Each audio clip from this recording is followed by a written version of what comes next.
outra informação a todo momento. Para você saber, para analisar e formar a sua própria ideia sobre os fatos. É Fato e Certo. Bandeirantes. Um compromisso fundamental do jornalista é com a realidade factual, capturar o fato e transformá-lo em notícia. Há dois tipos de distorção de informações.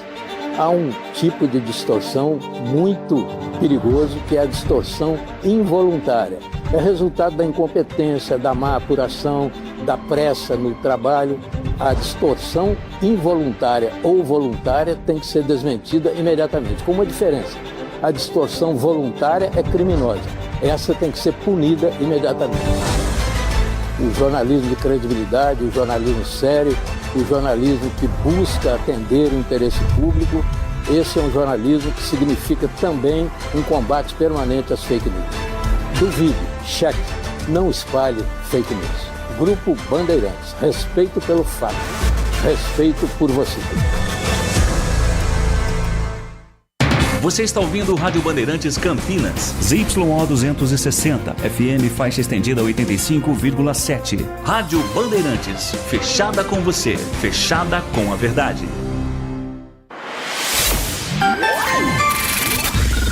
Manhã Bandeirantes.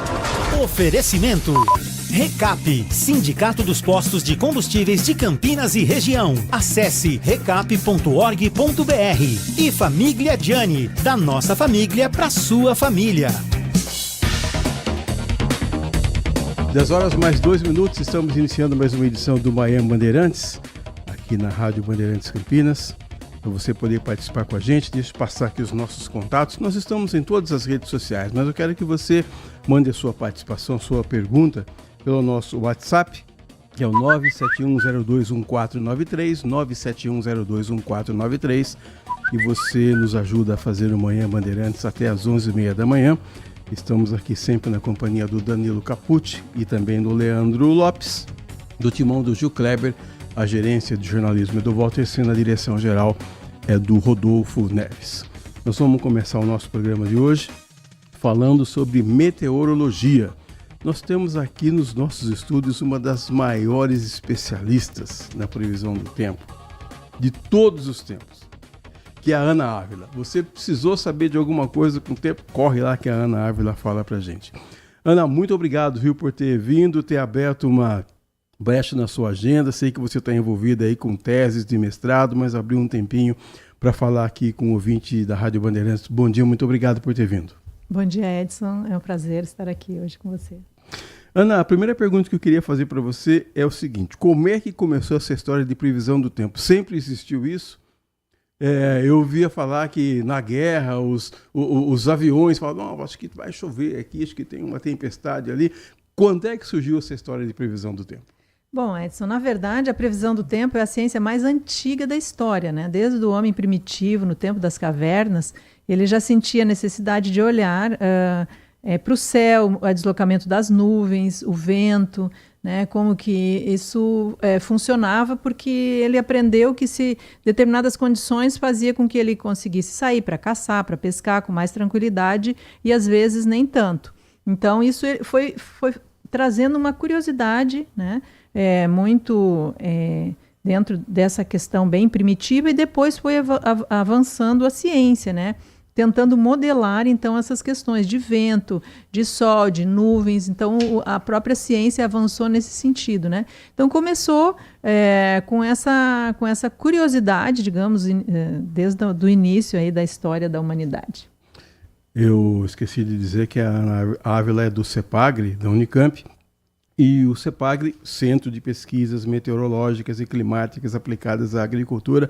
Aproveitando o gancho, eu acho que todo mundo hoje se beneficia ou consulta aí a previsão do tempo, mas os agricultores, para eles, é fundamental esse dado, não é, Ana? Sim, é fundamental. Inclusive, a gente participou historicamente desse avanço da da informação do clima, da meteorologia, dos dados meteorológicos, das observações meteorológicas aplicadas à agricultura, né? Então, assim, essa necessidade até porque a agricultura ela é totalmente dependente das condições do clima, né? Você pode avançar em todos os outros quesitos de tecnologias, de manejo do solo, tipo de semente, né, variedade que você vai utilizar, mas se o clima não for favorável, você não consegue ter uma boa colheita.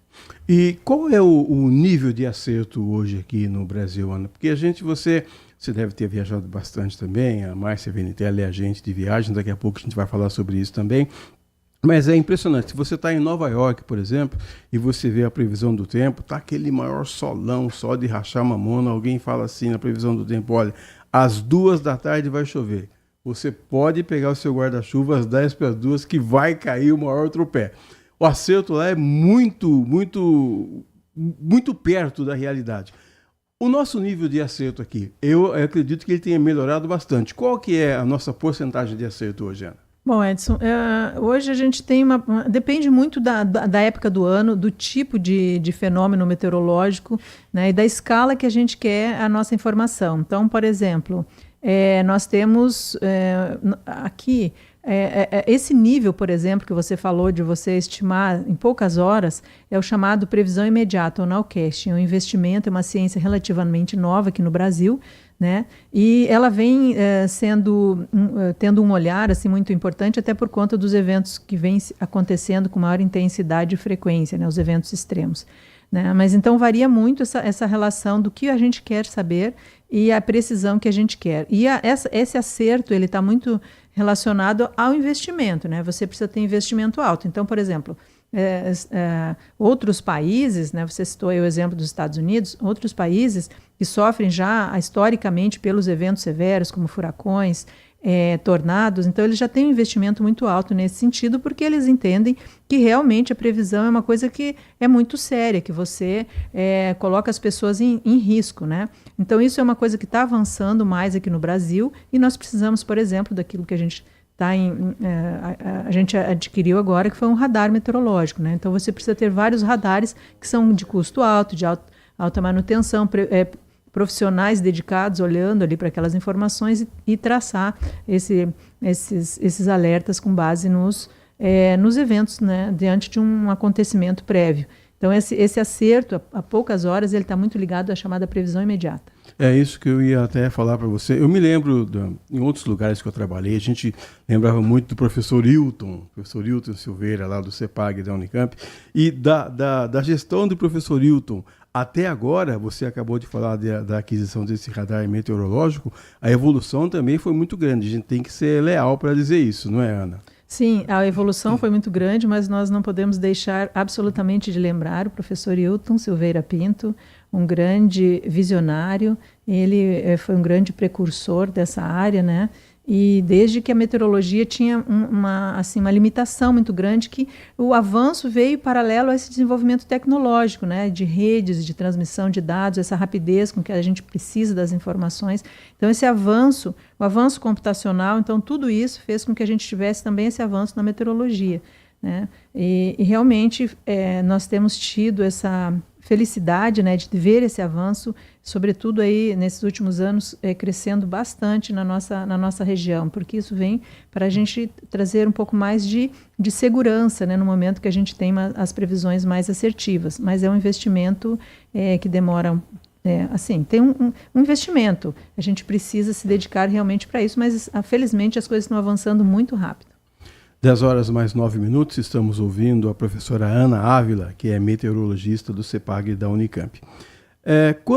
Quais são, uma curiosidade que a gente tem, Ana, é saber o que é que você tem à sua mão ali à disposição, além do radar, para você fazer a sua previsão. Porque a gente vai assistir os jornais à noite, aparecem aquelas moças lá, ou os rapazes, na frente do mapa, olha, aqui está subindo essa frente fria, tem as ZACAS, agora até aprendi que existe ZACAS, que é Zona de Convergência do Atlântico Sul.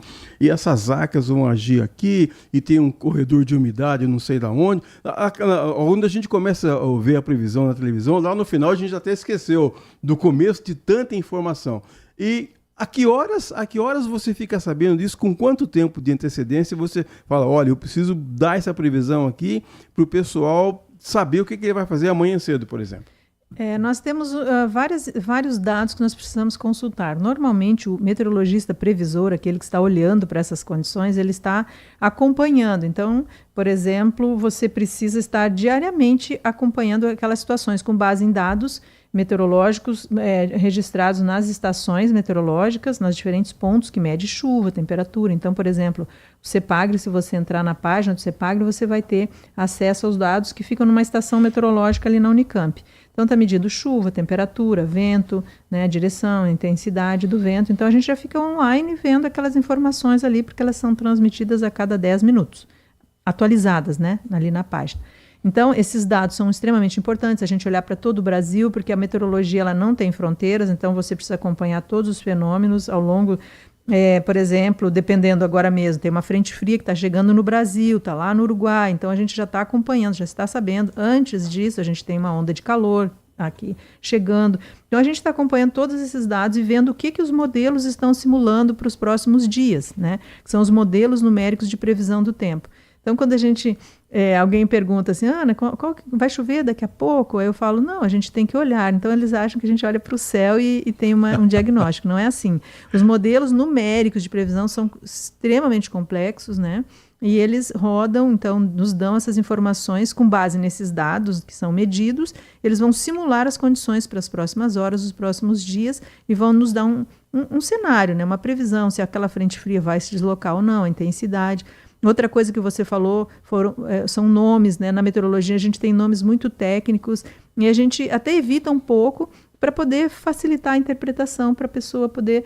Para ela, o fenômeno meteorológico em si talvez seja uma coisa mais específica do profissional, né? Mas o efeito que aquilo pode provocar, eu acho que isso sim é uma coisa que as pessoas precisam entender e estar um pouquinho sempre olhando, porque a gente está percebendo que é muito importante, né?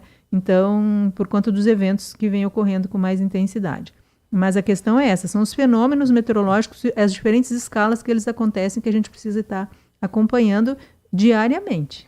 O Edmilson, que é o nosso ouvinte fiel, está escrevendo aqui o seguinte. Bom dia, Edmilson, obrigado pela audiência de sempre. Bom dia, Edson. Essa tecnologia de previsão de tempo, que é nova em alguns países, já é utilizada há muito tempo na Fórmula 1 para definir estratégia de corrida. É um aspecto interessante também, não é, Ana? Exatamente, é extremamente fundamental. Bom, a meteorologia ela é fundamental, por exemplo, na aviação. Um avião ele não sai de um aeroporto e vai se deslocar para uma determinada região sem ele saber o seu tempo em rota, a atmosfera, como é que vai estar, para ele saber a trajetória. Isso pode ser uma questão de programar até mesmo o combustível necessário. Por exemplo, um avião que sai de Guarulhos e vai para Santiago, no Chile, ele tem um desafio maior do que, por exemplo, muitas vezes quando ele retorna, então ele consome mais combustível. Então, toda essa programação, e claro, para a Fórmula 1, sim, é excepcional. Agora, como eu falei, você só consegue essas informações a mais curto prazo com base nos radares. Os radares, eles conseguem enxergar a chuva. Então, o deslocamento daquela chuva, a gente consegue prever a intensidade e a direção que essa área de chuva vai tomar. Então, aí a gente consegue uma assertiva com mais precisão. Claro, para tomada de decisão é fundamental, e a gente está vendo também essa questão dos eventos intensos nas grandes cidades, o dano que causa para as pessoas, né, que estão em deslocamento. Muitas vezes essas chuvas intensas ocorrem no final de tarde, quando as pessoas estão se deslocando. Então, tudo isso são informações para evitar a exposição ao risco. Agora, você, na pergunta anterior a essa, você falou, as pessoas perguntam para a gente se vai chover ou não, pensa que a gente olha para o céu para dizer se vai chover ou não. Mas os antigos faziam isso. Sim, sim, os antigos faziam isso, né? E realmente a gente pode olhar para o céu e dizer alguma coisa no momento que a gente tem o céu azul, evidentemente que não vai ter uma chuva, né? Mas hoje a gente tem a ciência que ela consegue nos dar informações mais precisas e com mais tempo de antecedência para no sentido do planejamento, né? Isso você citou o exemplo da agricultura, é fundamental. Você tem vários usos. Na verdade, todos os usos da meteorologia são aplicados nas diferentes fases das culturas agrícolas. Agora, o que tem chovido nesse mês de finalzinho de janeiro, começo de fevereiro, as pessoas até dizem que a chuva acho que atrasou um pouquinho, porque a gente sempre acompanha a Taça São Paulo de Futebol Júnior e eles apelidaram de Taça São Paulo de Futebol Chuva, porque o começo de janeiro é que chovia bastante. E agora, anteontem, choveu pra caramba lá em São Paulo. A chuva está atrasada esse ano, Ana?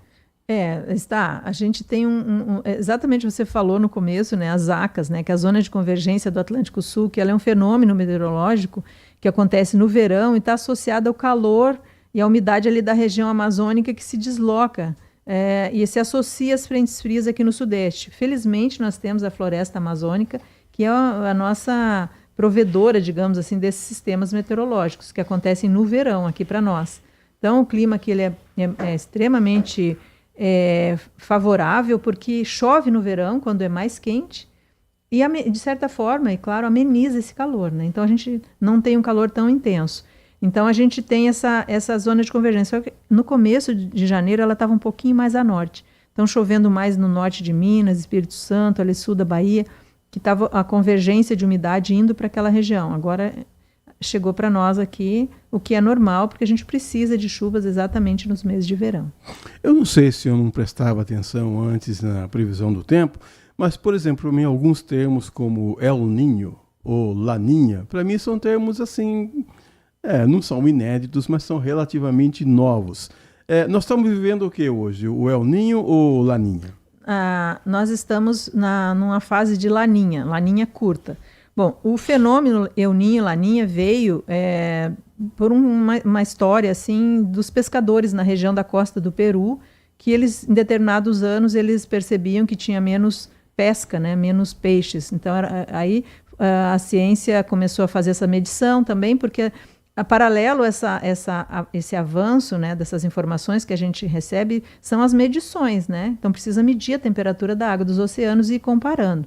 Então isso vem historicamente acontecendo, mas mais nos últimos anos. Nós tivemos um El Niño muito intenso que marcou muito a história no sentido da pesquisa voltada para essa questão dos oceanos, que foi o El Niño de 82 a 83.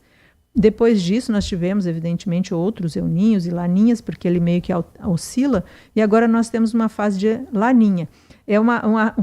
Nesse caso, é um resfriamento das águas ali da costa do Oceano Pacífico, próximo ao Peru, que muda a circulação geral da atmosfera e faz com que chova mais em algumas regiões e menos em outras, e em algumas áreas influencia com relação à temperatura, normalmente esfriando, porque haja vista que a água do Oceano Pacífico ali é mais fria, então provoca uma tendência de declínio das temperaturas em algumas regiões. Agora, os jornalistas, vocês jornalistas, ficam assustando a gente, dizendo que janeiro é o janeiro mais quente da história, fevereiro vai ser o mais quente da história. Daqui a pouco a gente vai ter que ficar andando sem camisa para a rua, então está esquentando nessa proporção mesmo, é verdade, Ana? Olha, está esquentando mesmo. Assim, a gente fica até assim, um pouco apreensivo, né? Precisando realmente trabalhar bastante essas informações, porque está mesmo mostrando, os dados mostram para nós que o ano, por exemplo, de 2024 foi o ano, em média, mais quente da história global. E os dados aqui de Campinas mostram isso também. A nossa série histórica também mostra isso. Nós tivemos o ano de 2023, 2024, em média, né, que é a temperatura máxima e mínima, em torno de 0,5 a 1 grau, né, acima, mais alto, né, do que os anos anteriores, né. Então já vem num crescente essas temperaturas, né. Então isso é real, está acontecendo, os dados mostram e infelizmente é uma situação que nós estamos passando em termos de mudanças climáticas. E eu imagino que a Defesa Civil também trabalhe muito perto de vocês, né, Ana? Sim, a Defesa Civil, nós tem muitas informações meteorológicas que são fundamentais para a Defesa Civil. E agora essa questão do calor, as ondas de calor, é uma coisa muito preocupante. Está chegando agora aqui para o Brasil também, e é um efeito importante na saúde humana. E a gente sempre, eu estou falando de Defesa Civil porque agora os mecanismos também vão se atualizando. A Defesa Civil agora inventou um efeito sonoro, a gente até assusta a hora que ele toca, mas é bom que assuste e que tome uma providência também, porque se o aviso veio, a coisa vai chegar, não é, Ana? A meteorologia tem a responsabilidade de informar, né? Com o mais preciso possível, né?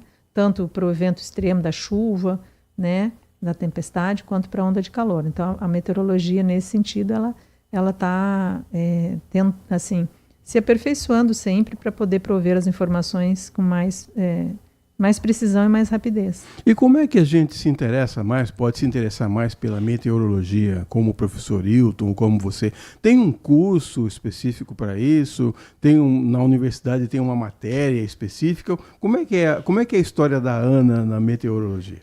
Bom, existe o curso, a graduação em meteorologia, né? Então, existe em torno de 8 faculdades que têm o curso de meteorologia. Então, você entra, faz vestibular para meteorologia.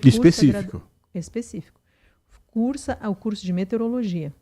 Esse é o profissional, é o meteorologista, né? Que tem o CREA, né? Ele tem que ser habilitado, né? Pagar a sua mensalidade. Ele é associado ao CREA.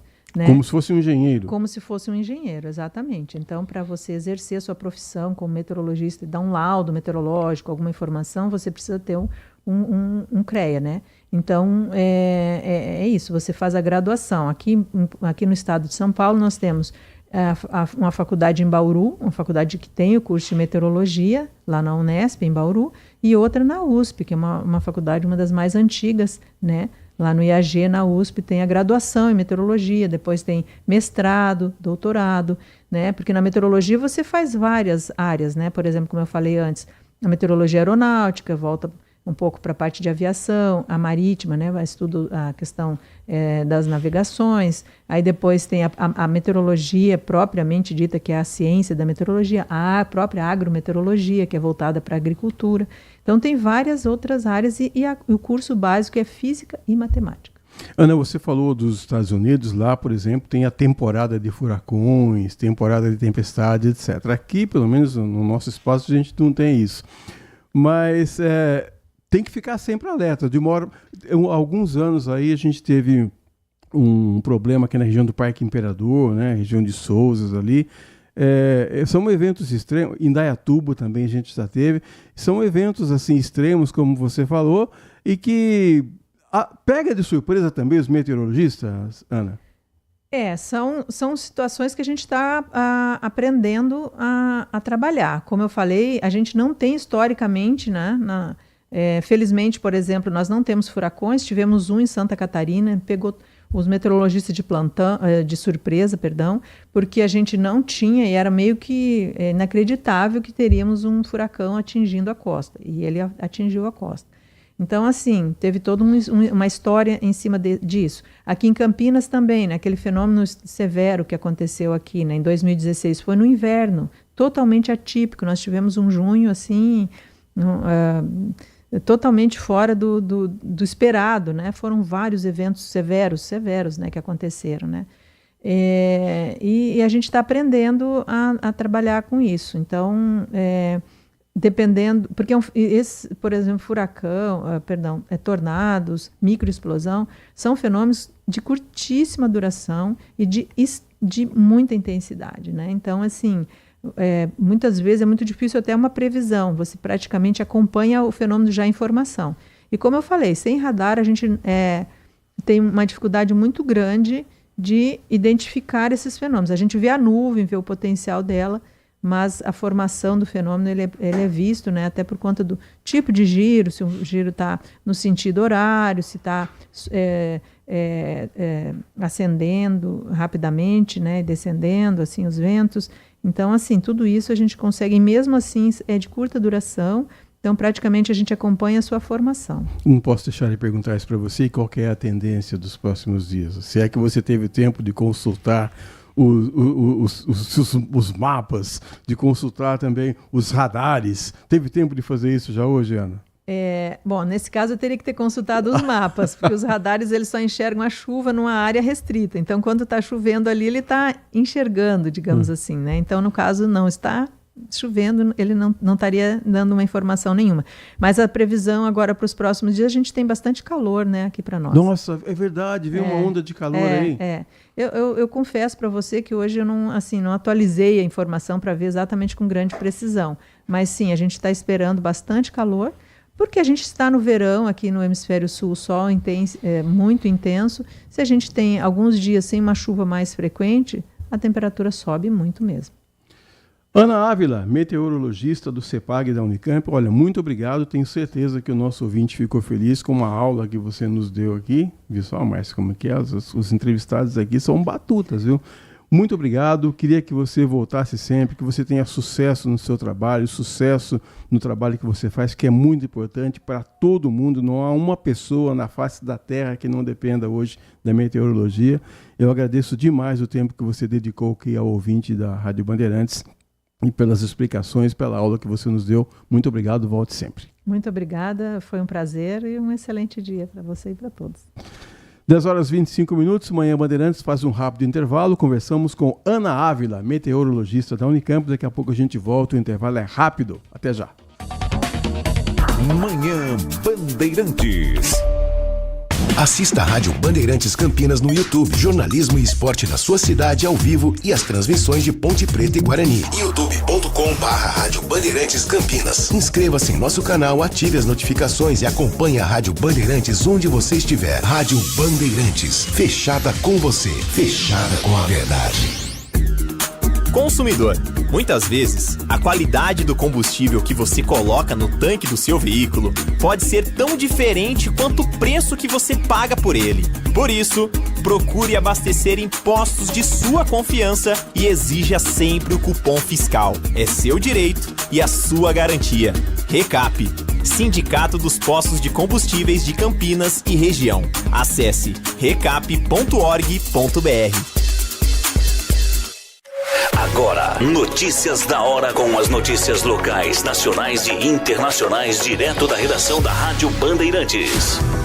Os preços médios do etanol hidratado subiram em 24 estados e no Distrito Federal caíram apenas em Roraima e ficaram estáveis somente no Amazonas na semana passada. Os dados são da Agência Nacional do Petróleo, Gás Natural e Biocombustíveis, a ANP. Nos postos pesquisados pela agência em todo o país, o preço médio do etanol subiu 1,86% na comparação com a semana anterior, a R$ 4,37 o litro. Em São Paulo, o principal estado produtor, consumidor e com mais postos avaliados, a cotação média subiu 2,20% no período, de R$ 4,09 para R$ 4,18 o litro. A maior alta percentual na semana, de 6,14%, foi registrada no Distrito Federal, onde o litro passou a R$ 4,67. A queda em Roraima foi de 0,2% para R$ 5,10. O preço mínimo registrado na semana para o etanol em um posto foi de R$ 3,43 o litro em São Paulo. De Campinas, Amanda Florentino. Você ouviu Notícias da Hora, aqui na Rádio Bandeirantes. Estamos no Instagram. Segue agora, @Rádio Bandeirantes Campinas. Fechada com você, fechada com a verdade. Foco em você. É você que nos faz produzir o melhor conteúdo todos os dias. Você, nossa audiência qualificada. Nossa relação com você vem de longe. Ano a ano, a Rádio Bandeirantes é parte da vida de milhares de ouvintes. Várias gerações que escolheram encontrar a informação aqui e continuam decididas. Mais que um hábito de pai para filho, uma história de confiança baseada em valores solidários. É o que somos. Rádio da Família. Valorizamos o direito, o cuidado, a diversidade. Somos e queremos ser relevantes no seu dia. Estamos e buscamos sempre estar presentes onde te interessa. Sempre inquietos e nunca desanimamos. Com responsabilidade e usando toda a tecnologia disponível, trabalhamos para fazer a Bandeirantes diariamente necessária, abrangente, essencial. Somos a Rádio Bandeirantes.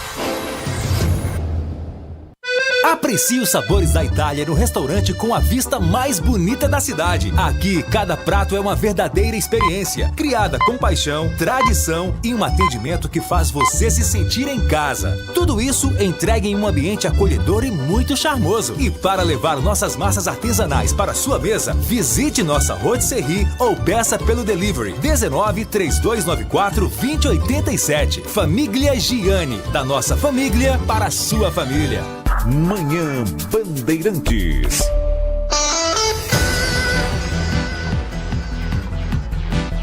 Das horas 30 minutos, voltamos com o segundo bloco do nosso Manhã Bandeirantes. Hoje a gente está recebendo aqui também, nesse segundo bloco, o professor Marcel Cheida, jornalista, professor da Pontifícia Universidade Católica de Campinas. Eu não vou falar que ele me deu aula, senão vocês vão começar a fazer contas aqui. Eu não gosto muito de contas. Mas o professor Marcel Cheida, todos os alunos de jornalismo passaram pela disciplina do professor, que dava aula sobre ética, ainda dá aula sobre ética, e é um prazer muito grande tê-lo aqui na Bandeirantes. Professor Marcel Cheida, muito bom dia. Bom dia, Edson, é um prazer estar aqui, uma satisfação estar aqui num dos centros de comunicação de Campinas, que é o Grupo Bandeirantes. Quando eu fui recepcioná-lo ali, você falou assim, olhou para mim e falou assim, pô, você já tem neto? Eu já tenho neto. Pô, você tá velho, hein? Eu tô velho. Mas e você, Marcelo, há quanto tempo dando aula no jornalismo? Então, olha só, Edson, agora em março eu completo 40 anos de PUC. Eu ingressei na PUC em 1985 por um concurso, que aliás, né, na minha banca estava o lendário Mário Herbolato, que foi meu professor também, né?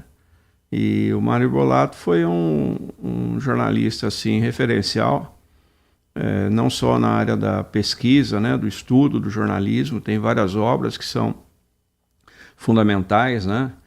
Como também foi o jornalista que fundou o curso de jornalismo da PUC, né? Ele com o professor Zé Marques de Mello, na época, né, que deu toda a consultoria, e o professor Herbolato, que foi o grande responsável por tudo isso aí. Bom, além do idioma português, é claro, a disciplina ética, ela falar da importância dessas disciplinas, que é chovendo molhado, né, professor? Então, Edson, como disciplina, a ética vai estudar o comportamento moral dos jornalistas, né? É o campo que se estuda quais as obrigações morais do profissional, né? Agora, a ética permeia todas as disciplinas, né? Se você for estudar qualquer área, né, do jornalismo, mesmo as áreas hoje mais, vamos dizer assim, mais contemporâneas, como o jornalismo de dados, a ética está presente e é necessária, né? Isso é parte da condição humana, né? Mas o estudante de jornalismo, ele tem a sua disciplina durante um ano só. Não deve, ou não? Não, mudou. Hoje mudou, né? Hoje mudou, tem a disciplina de ética, mas ela está permeada também nas outras disciplinas, né? Mas ainda é uma disciplina, pode-se dizer assim, presente em todos os cursos de jornalismo. Mas sim, toda formação profissional tem a formação ética, né? Não é só o jornalismo. Se você, por exemplo, vamos pegar as profissões assim mais proeminentes, como medicina, né? A ética médica é um elemento central no estudo da medicina, né? Mesmo porque depois o médico tem que cumprir um juramento ético, né? Os advogados também, engenheiros, né?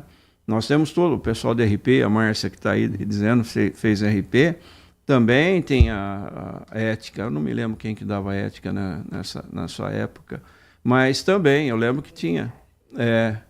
Então, a ética está presente em todas as profissões, a formação de todas as profissões, né, universitárias. Agora, o aluno, a pergunta pode ser um pouco estranha, mas assim, o aluno, embora ele tenha todas as disciplinas, embora ele tenha às vezes a possibilidade de fazer um estágio, para ele ser um jornalista nato, um jornalista pronto, vai um tempo, não é, Marcelo? Vai. Os grandes jornalistas, aqui no Brasil, um que eu tenho como referência o Clóvis Rossi, da Folha de São Paulo, que sempre foi um repórter assim referencial, né? E uma vez convidaram ele para ser editor na Folha, ele se recusou, falou assim, não, o meu compromisso é ser repórter. Quer dizer, mesmo depois, né, dos seus 60 anos, ele manteve e hoje ele tem mais de 70, né? Ele manteve o compromisso com a reportagem, que é o fundamento do jornalismo, que infelizmente nesses últimos tempos também está se perdendo, né, Edson? Eu acho que você deve perceber bem isso, né? A reportagem ela está se perdendo, se diluindo. Hoje há um predomínio, né, da opinião, né? Porque a crise que abate, né, as empresas de comunicação principalmente, né, e que provoca essa mudança na sociedade em relação à comunicação social, faz com que a reportagem se perca um pouco, né?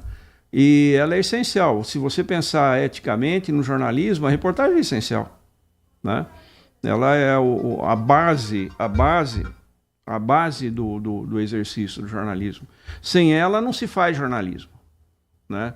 E aí que está uma discussão séria, que não é só no jornalismo brasileiro, mas também fora do Brasil, em que a reportagem é o grande centro, vamos dizer assim, é o pomo de Adão, né? É o centro do investimento do jornalismo.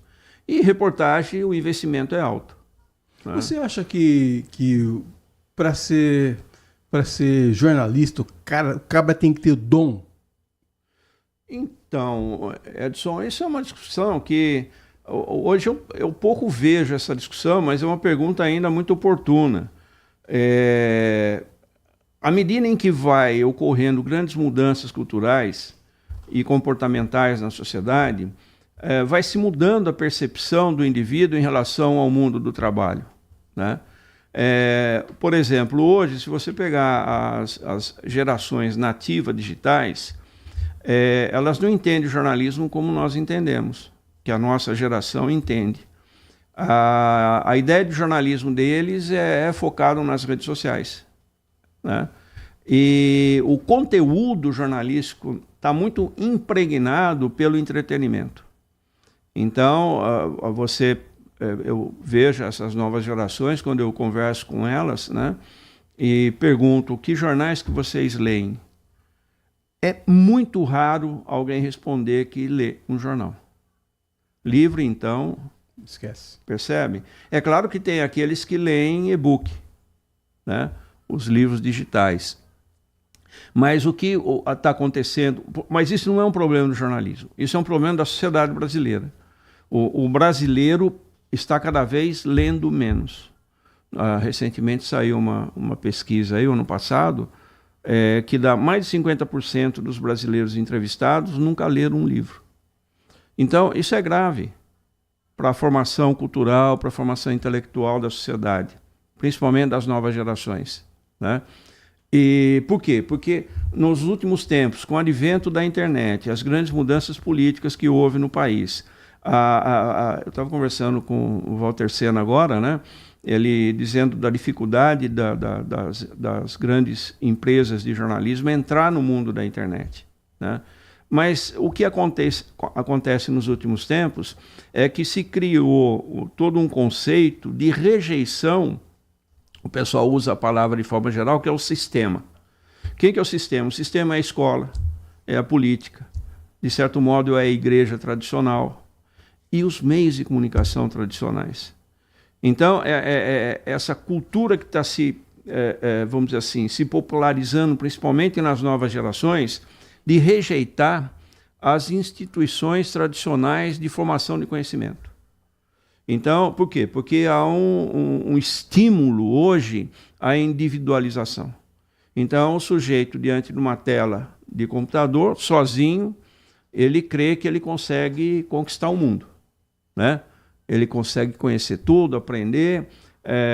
E as big techs, as grandes empresas de digitais, né, de tecnologia digital, como o Google, oferece até mesmo a Universidade Google, oferece cursos para milhões de pessoas. Então, você vê aí um deslocamento muito grande do interesse das novas gerações para outros objetos, outros alvos que estão sendo oferecidos pelo mundo da internet. Só que isso aí traz, ainda nós não temos na sociedade quais caminhos que serão construídos com isso. Nós não sabemos, né? Porque o uso intensivo da tela, hoje as pesquisas já mostram, né, que traz uma série de problemas de saúde mental, né? Então o sujeito está estimulado pela individualidade, pela cultura da individualidade, ele fica na tela, fica ali no TikTok, fica navegando, e isso aí reduz a capacidade de sociabilidade dele. Quer dizer, ele tem dificuldade de convivência social no mundo físico, né? E traz uma série de tormentos, né? Hoje já se estuda o problema da dependência viciante do uso do celular, por exemplo, né? Tanto é que o celular está sendo tirado das escolas, né, professor? Então, e o celular tem um problema sério. O celular é altamente dispersivo. Quando alguém está manipulando o celular, ele está navegando, é o termo que se usa, né? Então ele recebe ali inúmeras informações e ele não imerge em nenhuma delas, ele não se concentra em nenhuma delas. Nós aqui, né? Se você vê como que a gente usa o celular, geralmente a gente usa assim. A gente pega uma informação, já passa para outra, vai para outra, e isso gera um fenômeno que chama-se fugacidade. A informação vai fugindo de você, né? E o que acontece? Você não se concentra. Então, vai condicionando o seu cérebro a não se concentrar, a não se esforçar intelectualmente para imergir num problema. Mas a gente não pode ser treinado para isso, professor. Eu vou dar um exemplo aqui. Agora há pouco eu estava aqui no celular, a Franciele falou assim, o professor Marcel chegou. Eu falo para ele que eu já vou buscar ele aí. Mas outro programa está no ar, está rodando. A gente não tem que se adaptar, professor? Então, o problema da adaptação, Edson, incorre no seguinte. Primeiro, nós não podemos pensar a adaptação como uma subserviência. Simplesmente porque uma nova tecnologia surge, então eu sou subserviente a ela, né? Se você pensar desde a Revolução Industrial, em que as tecnologias mais modernas, contemporâneas, foram introduzidas, né, no dia a dia das pessoas, você vai verificar que houve uma sucessão de reações ao uso intensivo das tecnologias. A tecnologia não pode ser entendida, né, como algo sagrado. A tecnologia, eu entendo, deve ser considerada como um meio de promoção humana, e não o contrário. Não você ficar subordinado, refém da tecnologia. E hoje tem um agravante, Edson, porque as chamadas Big Techs, as grandes empresas de tecnologia, trabalham com um elemento que é estratégico na formação de toda a sociedade, que é a informação. Então, se você, por exemplo, as últimas discussões que ocorrem aí em nível federal, né, e no Brasil, né, as Big Techs no Brasil devem ser regulamentadas? Por que há essa discussão? Porque elas são, de certo modo, elas atuam num território muito livre que é a internet. A internet é uma terra de ninguém, aparentemente, mas ela tem é uma terra de um latifúndio das Big Techs. E o Google, a Amazon, a Meta, elas têm um controle, inclusive comportamental, sobre os usuários. Não é quando você recebe mensagem no celular, você não está recebendo mensagens espontâneas. Todo o aparato de algoritmo que é programado é para fazer você se condicionar ao uso do celular, para você ficar dependente dele, para você ficar viciado nele. Por quê? Porque ele é um produto de consumo, ele é um produto de riqueza. Então, o que eu acho que é importante, é o que hoje se discute muito também no meio acadêmico, é você ter uma educação para entender o que é esse mundo digital, como funciona. E tem um agravante, porque as Big Techs hoje querem concorrer com o Estado e o Estado de Direito. À medida em que a internet é um campo assim livre, né, extremamente livre, elas entendem que o Estado é a representação do quê? Do controle, da censura. Então, eles criam um discurso da liberdade de expressão, que é um discurso falso, né, ilusório, para se distanciar do Estado e dizer, olha, Estado, você não intervém aqui. Só que o poder deles é tão grande, veja, por exemplo, a Meta no Brasil atinge cerca de 140 milhões de brasileiros. É muito mais que a metade da população. O Brasil está com 215 milhões. Imagine o poder que tem a Meta sobre os brasileiros. Então, à medida em que ela reclama maior independência e maior distanciamento da presença do Estado, ela tem um poder de controle ali extraordinário sobre corações e mentes das pessoas. Eu comento com os alunos nesses início de aula que é o seguinte: as grandes empresas de tecnologia, como o Meta, o Google, elas têm corpo de psicólogos. Ela não tem só engenheiro que está fazendo algoritmo. Eles estudam como é o comportamento humano. Então tem depoimentos, inclusive tem um livro muito interessante que chama-se O Cérebro no Mundo Digital. Ah, não, me desculpe, é outro. É o Engenheiros do Caos. Aliás, eu recomendo essa leitura, do italiano, de um pesquisador italiano, em que ele pesquisou, inclusive, trechos de falas e discursos e documentos, por exemplo, de um dos criadores do Facebook, em que ele deixa bem claro que no projeto do Facebook o objetivo era controlar as pessoas, sim. Era submeter as pessoas a um controle comportamental, para você criar um tipo de monopólio do processo comunicativo. Porque o grande problema das Big Techs é que elas pertencem ao mundo do consumo. Elas são meios para fazer para prosperar o consumo.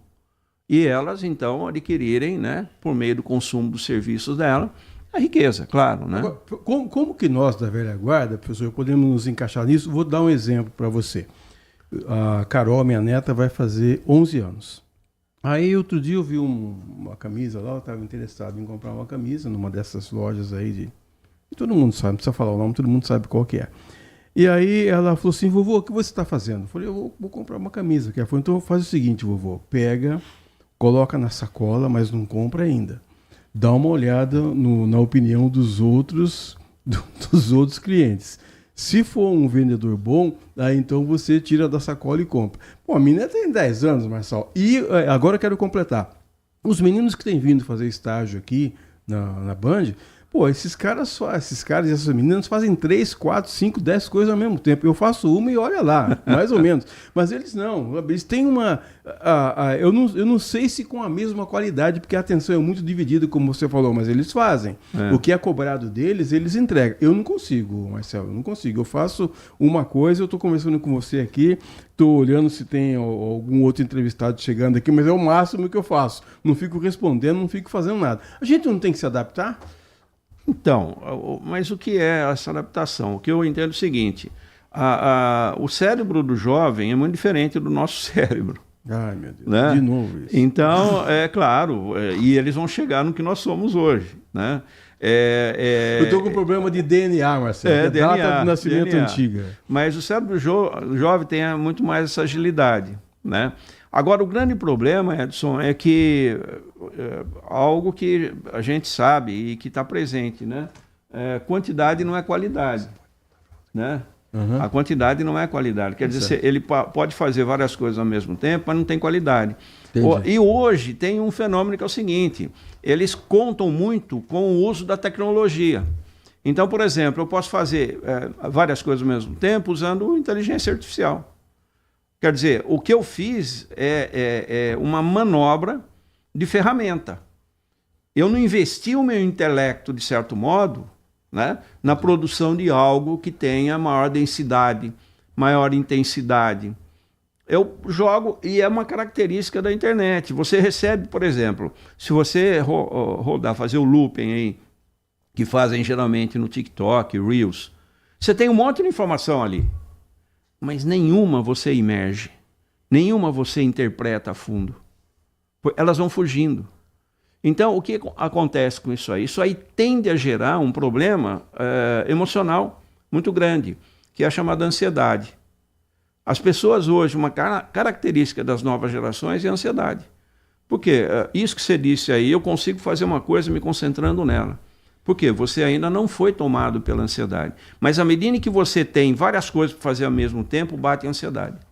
E aí você não faz nenhuma delas direito. Você faz superficialmente. E isso é uma característica do comportamento. Já em 1984, tem um arquiteto, um engenheiro norte-americano chamado Samuel Wurman. Ele foi um dos criadores do TED, aquele evento de discussão, né? Ele foi um dos criadores. Ele escreveu um livro, publicou, chama Ansiedade da Informação. Então, já nessa época aí, eles já tinham todos os elementos indicativos, porque quando você está diante de uma oferta enorme de informação, o que acontece? Você não sabe por qual começar. E você cai na ilusão de que você começa por uma, mas você já está sendo estimulado para ir para outra. Então você não se concentra, e aí bate a ansiedade. Você quer fazer várias coisas ao mesmo tempo. E nenhuma você faz bem feito. 10 horas e 50 minutos, estamos ouvindo o jornalista, professor da PUC, Marcel Cheida. Nós vamos fazer um break aqui na sua informação, porque a Nath Luquezzi está aqui. Nath Luquezzi, que fez aniversário ontem, veio aqui, não falou para ninguém, mas fez aniversário ontem. Ela vai dizer para a gente se vai chover hoje ou se não vai, Nath. Bom dia. Boas notícias, bom dia a todos os ouvintes aqui da Rádio Bandeirantes. Pois é, fiz aniversário ontem, estou velha, já estou caindo os dentes de velha, como diria Walter Senna. Mas bom demais e trago boas notícias, viu? Porque realmente essa terça-feira... Olha lá! Animada, né? Eu sou a pessoa matinal. Da 9 horas da noite não existe mais Nath Luquezzi. Bom, vamos lá. Terça-feira realmente amanheceu com céu claro, sol aqui em Campinas. Isso é uma tendência, viu? As chuvas permanecem isoladas daquela maneira que eu comentei já há alguns dias. Chuvinha de verão mesmo, bem ao final de tarde, comecinho de noite. Sensação térmica abafadíssima devido à umidade e nebulosidade, podendo fazer com que as temperaturas pareçam ainda mais elevadas. Porém, temos temperaturas máximas que podem atingir 32 graus no dia de hoje. Bastante, hein? Bastante. Com sensação térmica de ainda mais. Então, como eu sempre comento, com a sensação térmica, com essa sensação de abafamento, quem sofrem mais são as crianças, os idosos, os animais. Edson, não é? Você agora. Os idosos. Eu sei. Bom, pensei que era na parte dos animais. As idosas. Pensei que era na parte dos animais. Leve como entender, não é mesmo? Sofrem mais, então, redobrar aí a hidratação. E é isso, vamos analisando como vão ficar os próximos dias, mas a tendência é que siga esse tempo um pouquinho mais firme, sem tantas chuvas mais isoladas durante essa semana até meio de semana. E tem uma zona, uma onda de calor vindo não aí. Não é? E que corpo que aguenta? A gente tem que reforçar a nossa imunidade, porque a minha imunidade é péssima. Sempre, então temos que reforçar. Cuidado redobrado aí, bora aproveitar, porque o verão já o tempo passa rápido, vai-se embora, né? Obrigado, volte sempre. Obrigada, até amanhã.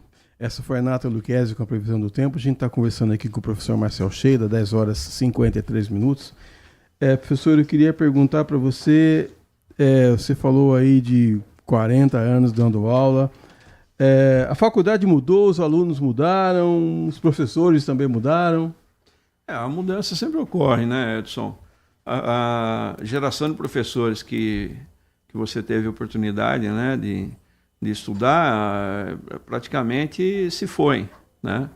Eu creio que dessa geração ficaram a Cecília Helena, a professora Cecília Helena, a Cissa, né, e eu. Mas isso ocorre. É claro que, os alunos mudam. O Torrano, né? Agora é juiz? O Torrano, diretor do fórum, né? E já falo no bastidor que ele pode ser desembargador. Ai, meu Deus. O Torrano é um dos orgulhos da terra. Abraço, Torrano. Mas a mudança ocorre, o mundo muda, né? Eu costumo brincar aí que é o seguinte, quem é professor sabe que cada ano ele fica mais velho e o aluno sempre tem a mesma idade. Então, esse que é o grande conflito, o paradoxo. Mas eu queria só acrescentar uma coisa aqui, Edson, que é o seguinte. É claro que a tecnologia digital é uma ferramenta útil. E, por exemplo, você aí no campo da produção, ela é extremamente útil, é uma ferramenta importante. A diferença é que nesse momento você está subordinando à tecnologia a sua vontade, ao seu interesse, ao seu plano, ao seu projeto. Outra coisa é você ficar dependente dela, né?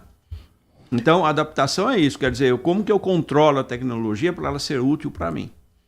Professor, eu queria agradecer demais a sua participação aqui conosco, o senhor ter vindo aqui, emprestado um pouco do seu conhecimento e dizer que um dos grandes privilégios da minha vida de aluno foi ter tido aula com você, porque eu não tive notas altas não, agora vou contar tudo aqui.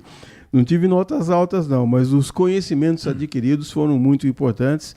E eu quero dizer para você que todos nós que passamos pela PUC ficamos felizes com o conhecimento que você compartilhou conosco e que você tem aí mais 40, mais 50 anos dando aula para esse pessoal aí. Eu não sei se isso é bom ou ruim, né? Exatamente, mas é uma satisfação, Edson. Eu creio que toda a carreira, né, de vocês aí se deve muito mais ao mérito de vocês do que, na verdade, a nossa presença aí, a nossa contribuição. É o mérito de vocês que souberam se apropriar do conhecimento, investir no jornalismo, que é uma profissão maravilhosa, e chegar onde chegaram, né? E estou recebendo um livro de presente aqui do professor Marcel Sheida, um livro aqui, olha só, A Imprensa em Campinas, Retratos da História. Tem pessoal dando aqui, olha, o prefácio do Zaiman de Brito Franco. Você conhece ele, né? Muito, muito. E também o pós-fácio José Marcos de Mello, que você já citou aqui. E um pessoal todo que a gente conhece aqui. Professor, muito obrigado, viu, pelo seu carinho, por sua amizade, pelos conhecimentos que você compartilhou com a gente. Obrigado, eu que agradeço, Edson.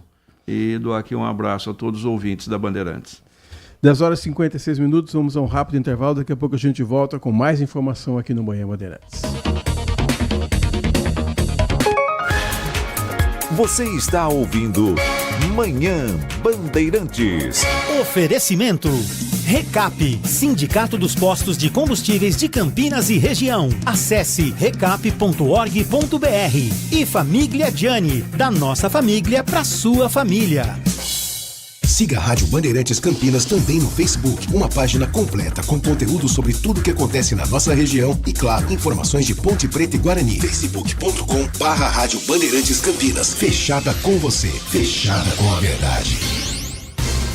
Nossa área, a opinião dos nossos craques sobre tudo de Guarani e Ponte Preta e dos times da região. Carlos Henrique, a melhor e mais premiada equipe esportiva do interior paulista. De segunda a sexta, das 11h30 ao meio-dia. Siga e assista no nosso YouTube, Rádio Bandeirantes Campinas. Ouça no FM 85,7 e nos aplicativos de celular. Rádio Bandeirantes, fechada com você, fechada com a verdade.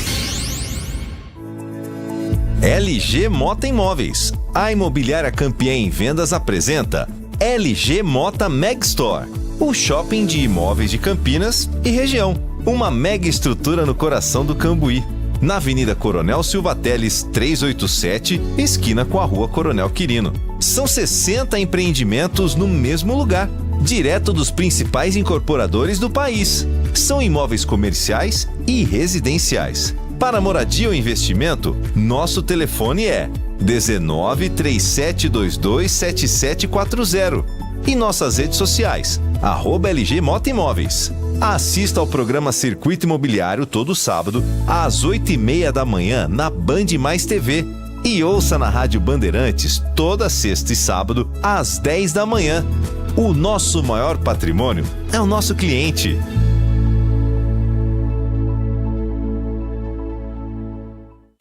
Agora, notícias da hora com as notícias locais, nacionais e internacionais, direto da redação da Rádio Bandeirantes. O estado de São Paulo passará por dias de calor intenso durante esta semana. Com temperaturas podendo chegar a 36 graus em algumas regiões, a Defesa Civil alerta para os riscos de saúde associados às altas temperaturas, reforçando a importância de precauções como o uso de filtro solar e constante hidratação. Uma massa de ar quente predomina sobre São Paulo, o que acaba resultando em tardes muito quentes. A temperatura máxima em Campinas será de 35 graus. Além disso, existe a previsão de pancadas de chuva e temporais isolados. Em casos de tempestades, as recomendações são para buscar abrigo em locais seguros e não atravessar ruas alagadas ou com enxurradas. De Campinas, Bruna Azevedo. Você ouviu Notícias da Hora, aqui na Rádio Bandeirantes. Assista a Rádio Bandeirantes Campinas no YouTube. Jornalismo e esporte da sua cidade ao vivo e as transmissões de Ponte Preta e Guarani. youtube.com/Rádio Bandeirantes Campinas. Inscreva-se em nosso canal, ative as notificações e acompanhe a Rádio Bandeirantes onde você estiver. Rádio Bandeirantes, fechada com você, fechada com a verdade.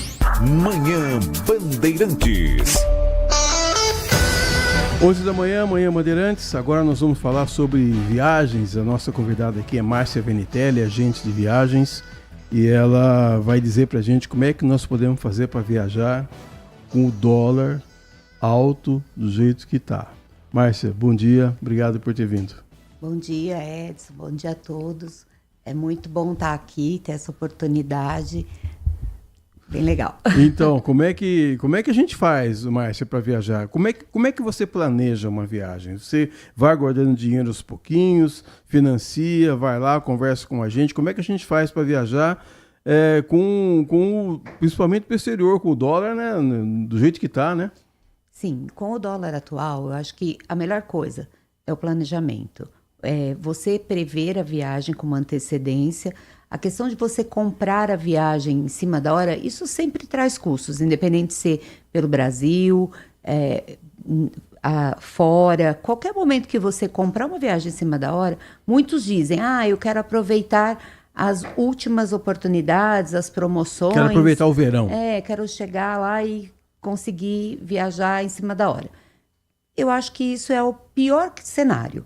O melhor cenário é planejamento, estruturação da viagem, você ter a oportunidade de trabalhar isso com calma, né? Você desenhar uma viagem. Porque o imediatismo, né, ele traz alguns benefícios, sim, mas para a viagem eu acho que não. Porque você não tem tempo de trabalhar o que você quer viver, qual a experiência você quer ter. Porque muitas pessoas chegam na agência e acabam sem saber, eu quero fazer viagem pelo litoral. Aí você olha o tamanho do Brasil e fala assim, o que você vai conhecer do litoral? Você quer conhecer sul, norte, nordeste? Então, é uma coisa que não dá. Então, com o dólar alto, nós temos que trabalhar muito mais ainda a questão do planejamento. E aí as pessoas falam, dá para eu viajar para fora? Poxa, eu trabalho, sou assalariado. Dá. Todo mundo que faz um planejamento e cria uma estrutura para isso, faz uma viagem. Agora, Márcia, eu tenho um amigo que queria viajar outro dia, aí falou assim, fui lá na agência, e o agente de viagens lá quis empurrar para mim, goela abaixo, um seguro viagem. Tem que fazer seguro viagem, Márcia. Tem que fazer seguro viagem. Eu tenho plano de saúde, a cobertura do meu plano é regional e eu viajo muito para o sul. E independente, eu vou de carro, se eu vou de avião, eu faço seguro de viagem para a viagem rodoviária. Porque nós não sabemos que nós vamos passar ali na esquina, né? O nosso dia está determinado, mas não é por nós. Então, simplesmente você tem que fazer seguro viagem. Eu sou muito... eu digo muito isso aos meus clientes. Tanto que eu adoto algumas posturas. Você não quer? Ok, eu vou viajar com o cartão?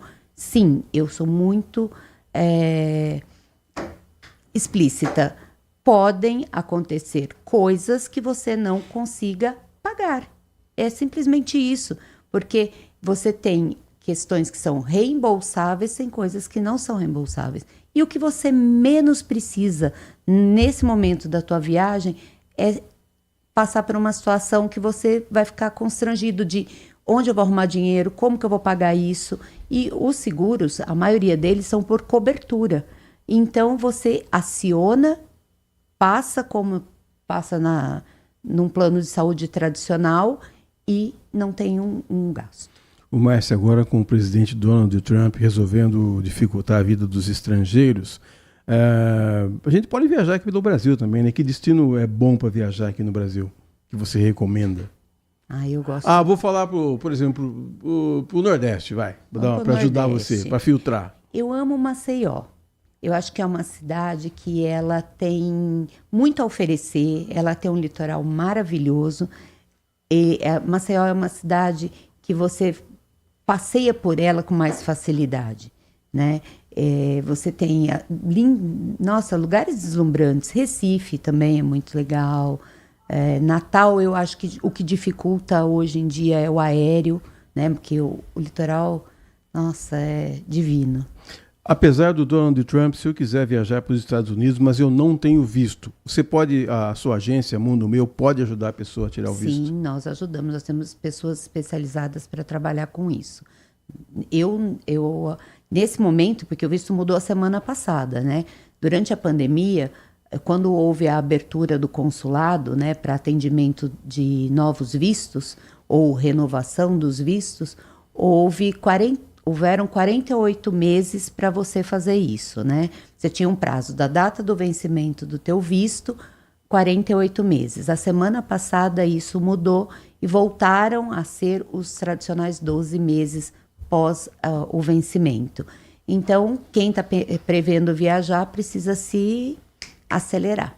E a semana passada a gente recebeu aqui o diretor da Polícia Federal aqui em Campinas, o doutor Edson Geraldo de Souza. Ele estava dizendo desse posto novo da emissão de passaportes no Shopping Dom Pedro, que acabou facilitando e fazendo com que ele disse que de um dia para o outro você pode tirar o passaporte. Sim. Hoje o serviço de passaporte é impecável. Você consegue trabalhar muito bem, né? O pessoal tem o passaporte de emergência, como o Edson falou na entrevista dele, tem o passaporte de urgência, mas o passaporte tradicional, né? Ele também é muito rápido. A pessoa consegue tirar no máximo em 7, 10 dias, porque tem todo o trâmite, né, da Casa da Moeda na emissão, né?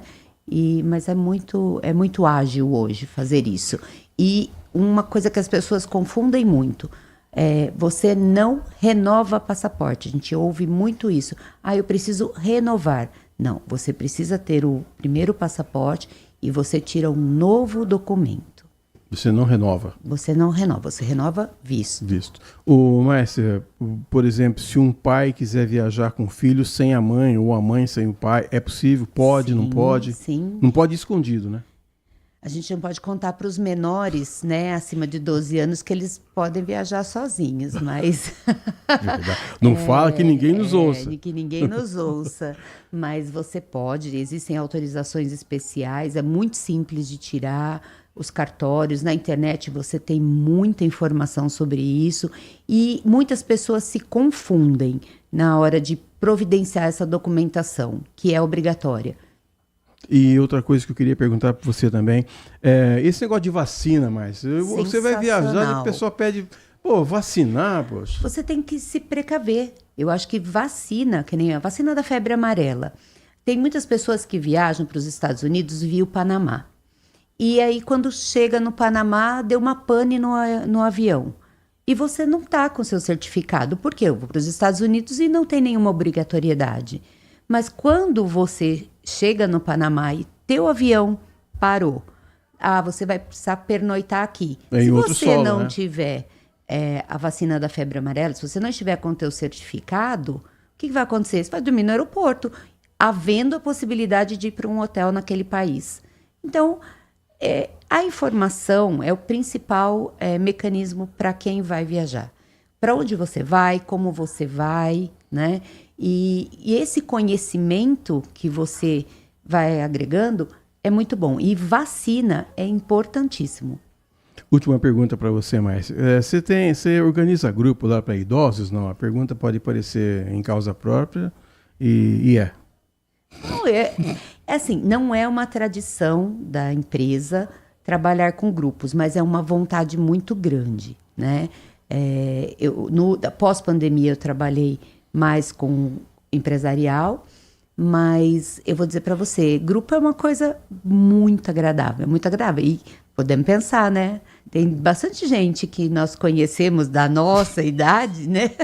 E que gostam de viajar, a gente pode começar a trabalhar com isso. Obrigado, gentileza sua me colocar no mesmo grupo que você, viu?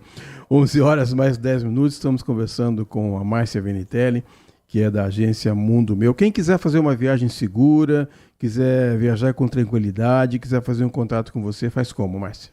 Pode procurar nas redes sociais. É Mundo Meu, com um Oscar, né?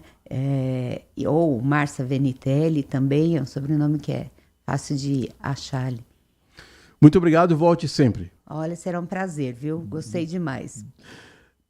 11 horas 10 minutos, rápido intervalo, daqui a pouco conosco aqui o professor Roberto Brito, economista, que vai dizer como é que a gente pode fazer para guardar dinheiro para viajar lá com a Márcia. A gente volta já.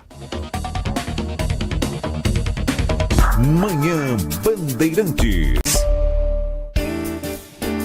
Apreciar um bom vinho não é em qualquer lugar que você encontra. No Famiglia Gianni, todas as quintas-feiras, das 19 às 23 horas, você ouve o melhor do jazz. Sem cobrar cover artístico, você pode harmonizar um bom vinho, bons pratos com uma boa música. Tudo isso é entregue em um ambiente acolhedor e muito charmoso. Famiglia Gianni, da nossa família para a sua família. A atividade do jornalismo é uma atividade profissional que envolve pessoas treinadas para a apuração dos fatos e para entender se efetivamente aquilo ali é ou não uma notícia a ser levada para o telespectador, para o ouvinte, para o internauta. Senão, qualquer um vira, de qualquer maneira, propagando fatos e podendo provocar a destruição de pessoas, de vidas, o que a gente tem visto cada vez mais no Brasil e no mundo. Duvide, cheque, não espalhe fake news. Grupo Bandeirantes, respeito pelo fato, respeito por você há 86 anos. Estamos no Instagram. Segue agora, @Rádio Bandeirantes Campinas. Fechada com você. Fechada com a verdade. Agora, notícias da hora com as notícias locais, nacionais e internacionais, direto da redação da Rádio Bandeirantes. Um ano após o início da vacinação contra a dengue no SUS, a procura pelo imunizante no país está bem abaixo do esperado. A Rede Nacional de Dados em Saúde divulgou que, de 6 milhões e 300 doses distribuídas, 3 milhões foram aplicadas em crianças e adolescentes, grupo-alvo definido pela pasta. A Sociedade Brasileira de Imunizações já havia alertado sobre a baixa procura pela vacina contra a dengue em janeiro deste ano. Segundo o Núcleo de Informações Estratégicas em Saúde do Estado de São Paulo, somente em 2025, a região metropolitana de Campinas soma 5.593 casos confirmados, com 5 óbitos que passaram por investigações. As regiões de Piracicaba e Sorocaba têm 1 óbito por dengue confirmado cada. De Campinas, Daniel Rosa. Você ouviu Notícias da Hora, aqui na Rádio Bandeirantes. Se você é um verdadeiro apaixonado por futebol e não quer perder nenhum lance do seu time do coração, então prepare-se para as melhores análises e entrevistas exclusivas. É hora de entrar em campo com os donos da bola, com Carlos Batista, que reúne as últimas notícias e lances dos times do interior paulista. Cobre os principais campeonatos regionais, seja no campo ou nas quadras. De segunda a sexta, a partir do meio-dia, na tela da Band+. Consumidor, muitas vezes, a qualidade do combustível que você coloca no tanque do seu veículo pode ser tão diferente quanto o preço que você paga por ele. Por isso, procure abastecer em postos de sua confiança e exija sempre o cupom fiscal. É seu direito e a sua garantia. Recap, Sindicato dos Postos de Combustíveis de Campinas e Região. Acesse recap.org.br. Manhã Bandeirantes. 11 horas 13 minutos, voltamos com Manhã Bandeirantes. Só quero registrar aqui a participação do Edmilson. Ele mandou aqui um recadinho pra gente, do outro assunto ainda, dizendo: hoje, em alguns casos, com planejamento, está mais barato viajar para fora do país devido à moeda corrente. Em alguns países são verdadeiros paraísos, como Punta Cana é um desses destinos. Tem aí a Tailândia e a Indonésia que ele citou também. Bom, para você viajar para todos esses lugares precisa ter grana. E o professor Roberto Brito, que é economista, amigo aqui da casa de longa data, vai dizer para a gente: professor Roberto Brito, como é que eu faço para guardar dinheiro num mundo tão difícil, com o presidente Lula dando umas declarações aí esquisitas, dizendo que se o arroz e o feijão tá caro, você não compra, vou ficar sem comer. Como é que eu faço para guardar dinheiro, professor? Bom dia, obrigado por ter vindo. Bom dia, Edson, é sempre um prazer conversar com você e com os ouvintes da Rádio Bandeirantes. Guardar dinheiro é um desafio sempre, né? Nunca a gente tem sobrando, afinal de contas, sobretudo numa sociedade de consumo que nos coloca o tempo todo desejando alguma coisa, é difícil fazer a reserva. O primeiro passo é eleger prioridades. À medida que você elege prioridades, aquilo de uma certa forma se torna objetivo. E aí as restrições acontecem em outro campo para que você possa atingir o seu objetivo. Agora, é importante que a gente ganhe dinheiro para poder guardá-lo. E aí tem 2 caminhos, né? Muito claro, sobretudo para a maioria dos brasileiros que vivem em função do seu trabalho. O primeiro deles é trabalhando mais. Quanto mais você trabalha, mais você recebe. E o segundo deles é valorizando a sua hora. Ou seja, quanto mais a sua hora vale, portanto, mais dinheiro você tem. Isso só consegue qualificação. Tirando a parte das pessoas que vivem através de renda, pessoas que podem viver através de juros, que, por sinal, está rendendo muito nesse momento, e a gente tem uma pequena parcela da população que tem esse privilégio, outras que gerações anteriores acumularam patrimônio, e, portanto, você vive de aluguel, vive de rendas auferidas, fruto da riqueza possuída, a maior parte da população vive do suor de cada dia. E aí, nesse contexto, a situação se coloca esta mesmo, não tem outro jeito. E aí fica uma recomendação, sobretudo numa visão de longo prazo. Se você quer aumentar o seu rendimento, o valor do seu trabalho tem que ser cada vez maior. E para que você possa valer mais, inevitavelmente, os níveis de exigência são outros. E isso vai te obrigar a um processo de qualificação em qualquer área. Então, não há segredos, é uma receita que todo mundo sabe, mas pouca gente olha no longo prazo. Esses meninos aqui que o senhor está vendo, o professor Danilo Capucci e o Leandro Lopes, estão com muito dinheiro e disseram assim, olha, graças a Deus que você está trazendo um economista aqui. O que eles querem perguntar para você é o seguinte, se poupança ainda é um bom jeito de economizar, de guardar dinheiro. A caderneta de poupança é uma educação primária, né? Sempre para a gente começar a guardar. Assim como no passado existiam os cofres e as pessoas guardavam a moedinha, existia essa educação financeira por parte dos pais, onde você dava o dinheirinho e a criança se colocava no cofre. Uma mesada. Isso. Hoje não acontece mais assim, porque a gente nem mexe mais com dinheiro, é tudo digital, o que torna muito mais fácil gastar e muito mais difícil guardar. Para quem está começando, a caderneta de poupança é algo seguro e que garante algum tipo de doutrinação de poupar. Mas, a rigor, ela rende muito pouco. Qualquer aplicação básica, por exemplo, o CDB, que é um certificado de depósito bancário, qualquer conta bancária oferece, normalmente tende a render mais do que a caderneta de poupança num período de 1 ano. Nós estamos com uma taxa de juros do governo de 13,25%. Hoje existem papéis com um relativo nível de segurança que estão pagando 15% ao ano. Então a gente já está trabalhando com mais de 1,2, 1,3, mesmo com pouco recurso, sem grandes volumes, é capaz de ter uma rentabilidade muito alta. Existe a ilusão, Edson, sempre de ganhar dinheiro na bolsa, aquele negócio todo. Os resultados dos últimos 2 anos não foram positivos para o mercado de variável no Brasil. E a não ser aqueles que trabalham em ambientes de especulação, que vivem da compra e da venda do dinheiro, esses sempre ganham dinheiro. Exemplo disso, como você vinha colocando, o dólar, que explodiu em dezembro e já caiu, arrefeceu em janeiro. E nessa margem de 1 mês, algumas pessoas ampliaram os seus milhões colocados nisso. Para quem não tem muito dinheiro, o que a gente recomenda é sempre uma visão de longo prazo.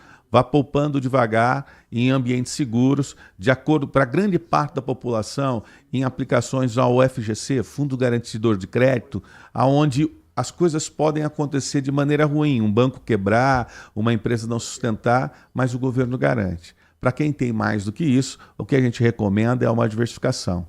Hoje, de maneira muito objetiva e clara, renda fixa tem sido o melhor rendimento para grande parte dos grandes poupadores. Vamos colocar aqui, quem tem mais de 300 mil, 800 mil, é muito dinheiro para guardar, mas para quem trabalhou uma vida inteira, a gente está cheio de ouvintes que está lá nos ouvindo, que é aquela reservinha de segurança, aquela complementação da aposentadoria, assim, se bobear, vai embora. Mas a gente tem boas aplicações na renda fixa, rendendo uma boa margem de rentabilidade aí, nesse momento onde as taxas de juros estão tão elevadas. Professor Roberto Brito, eu não vou culpar os meus pais aqui, porque provavelmente eles nem tinham esse tipo de informação.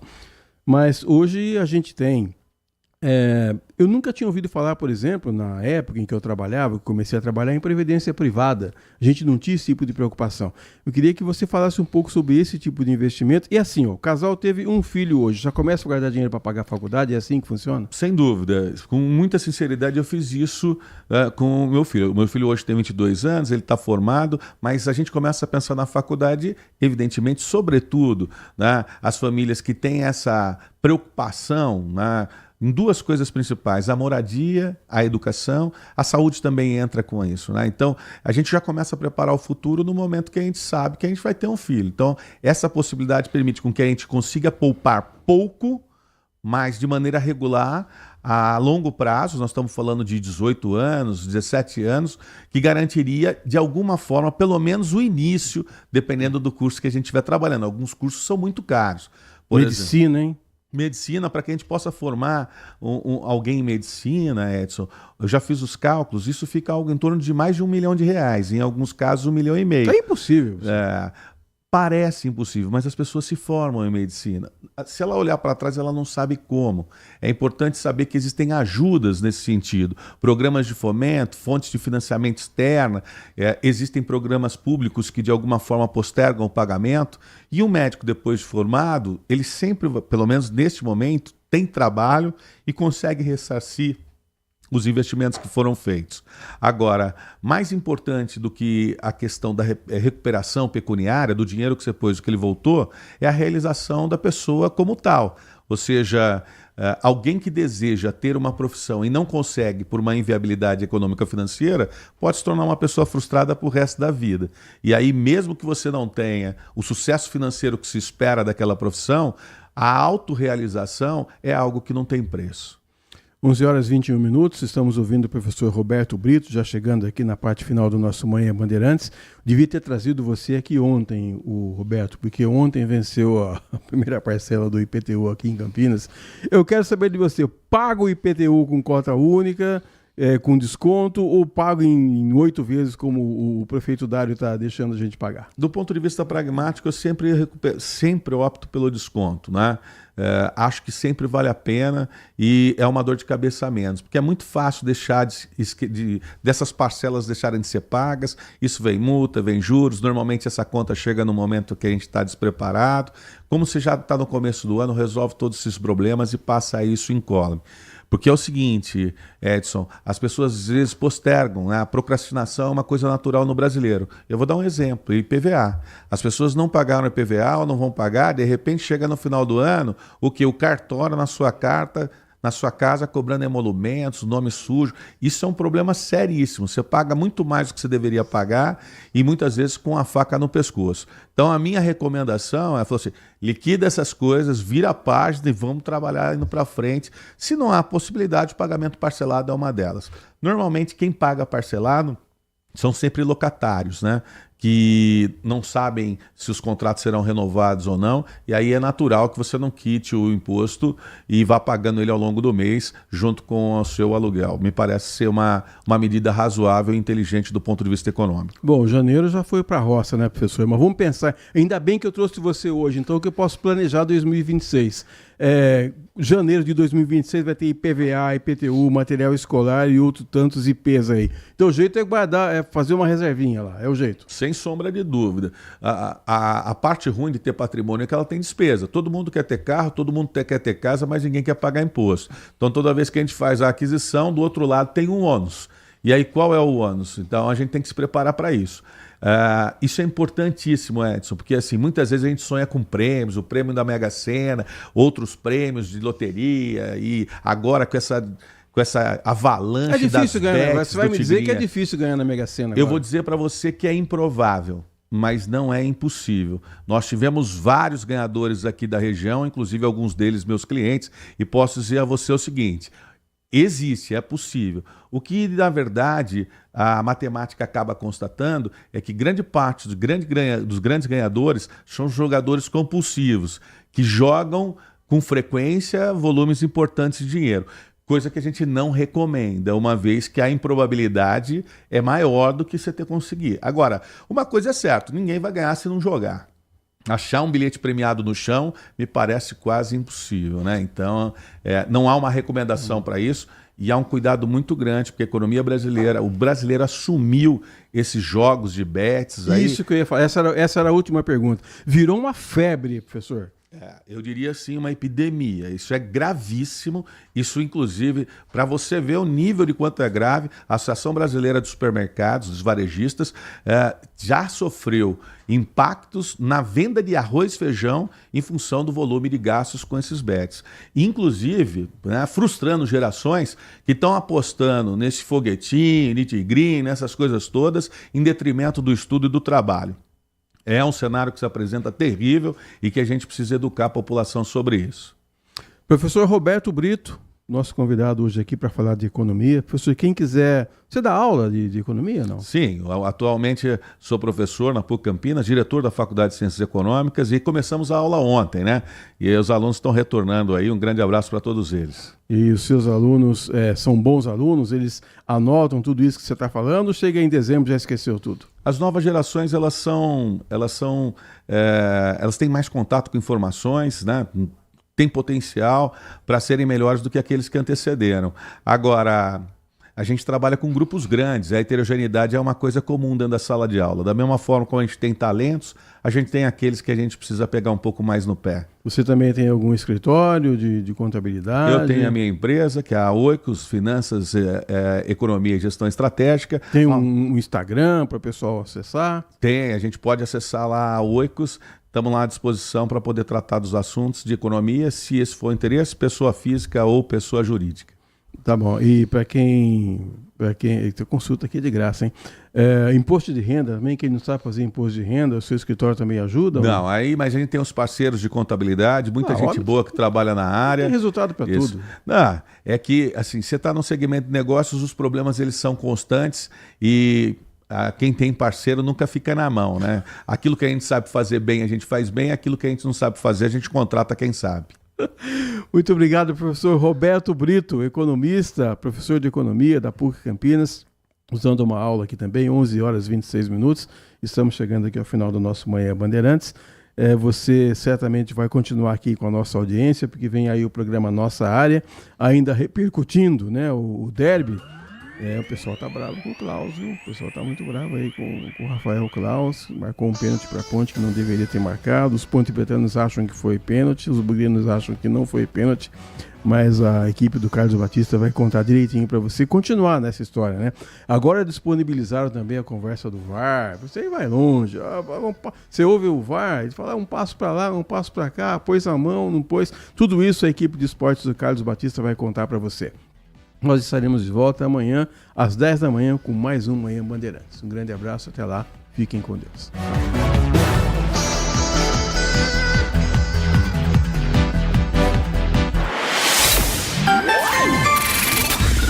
Manhã Bandeirantes. Oferecimento. Recap, Sindicato dos Postos de Combustíveis de Campinas e Região. Acesse recap.org.br. E Família Gianni, da nossa família para sua família. Siga a Rádio Bandeirantes Campinas também no Facebook, uma página completa com conteúdo sobre tudo o que acontece na nossa região e, claro, informações de Ponte Preta e Guarani. Facebook.com